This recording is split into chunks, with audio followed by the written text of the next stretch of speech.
여러분 안녕하십니까? 포항 MBC 뉴스입니다. 포항 MBC가 연속 보도해온 포스코의 직업성 암 문제와 관련해 안전보건공단이 역학조사에 착수했습니다. 최근 퇴직자 3명이 잇따라 산재 승인을 받으면서 조사가 시작됐는데 자칫 현장의 목소리가 반영되지 않는 반쪽짜리 조사에 그칠 수 있다는 우려도 나옵니다. 장미쁨 기자가 보도합니다. 38년 동안 포스코 제철소에서 일한 뒤 퇴직 1년 만에 암에 걸린 윤여화 씨는 최근 산업재해 승인을 받았습니다. 윤 씨처럼 산재를 신청한 퇴직자 3명이 최근 잇따라 산재 승인을 받았습니다. 수건 같은 걸로 이제 코하고 입을 싸는 형태 이런 식으로 근무를 했기 때문에 그 당시에는 성명이라는 인식이 그렇게 많지는 않았어요. 산재 승인이 잇따르면서 포스코 공정에서 발생하는 성면과 일산화탄소, 벤젠, 납 등 유해물질들로 인한 근무자들의 추가 피해 가능성도 제기됐습니다. 그동안에 농도가 낮게 평가됐던 물질들이 농도가 높게 측정될 가능성이 있고요. 정밀하게 측정을 해보면. 그다음에 과거에 측정되지 않았던 유해 물질들이 새로운 측정을 통해서 확인될 수 있다. 논란이 이어지자 산업안전보건공단은 포스코에 대한 집단 역학조사를 실시한다고 밝혔습니다.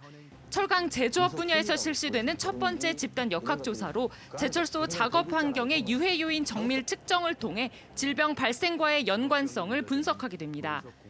조사 자체는 환영할 만한 일이지만 현장의 실제 위험성과 유해성이 제대로 조사에 반영될 수 있을지는 아직 미지수입니다. 먼저 현장에서 일하는 협력업체 직원과 일용직 근무자, 나아가 퇴직자와 사망자까지 조사 대상을 크게 확대해야 실효성도 높일 수 있다는 지적이 나옵니다. 실제로 포스코 정규직 퇴직자뿐만 아니라 플랜트 건설 노동자 1명도 지난해 산재 신청을 했고 2명도 추가로 산재 신청을 준비하고 있습니다. 가장 위험할 때가 정비 작업할 때인데, 네. 대정비 작업을 할 때인데 그 대정비 작업에 투입되는 분들이 건설 플랜트 노동자이니 그분들을 빼고 하는 거는 맞지 않다라는 거죠.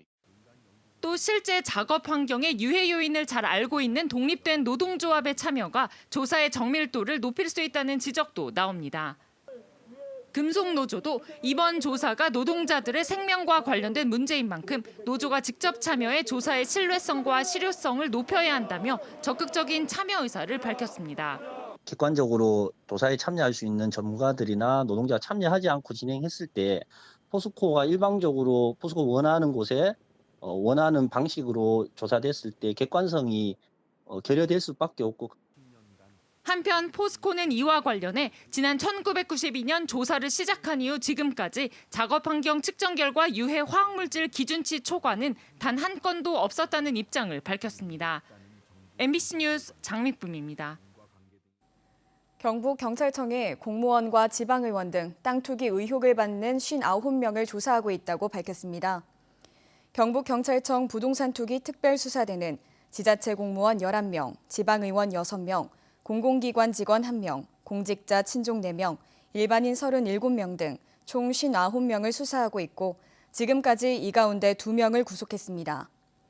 어제는 땅 투기 의혹을 받는 구미시 의회 의원 2명의 사무실과 주거지를 압수수색했습니다. 경북경찰청은 공직자가 내부 비밀을 이용해 사익을 추구하는 범죄에 대해서는 구속영장을 신청하는 등 적극 대응할 방침이라고 밝혔습니다. 경주 시민의 수건이던 보문단지 진입도로가 어제 개통됐습니다. 경주 도심부인 구황교에서 보문교까지 북천을 따라 2.4km 구간이 4차선으로 확장되면서 보문 관광단지의 상습적인 교통정체가 개선될 전망입니다. 경주시는 보상비 95억 원 등 178억 원을 투입해 2014년 실시 설계를 하고 7년 만에 완공했습니다. 이상으로 포항 MBC 뉴스를 마칩니다. 여러분 고맙습니다.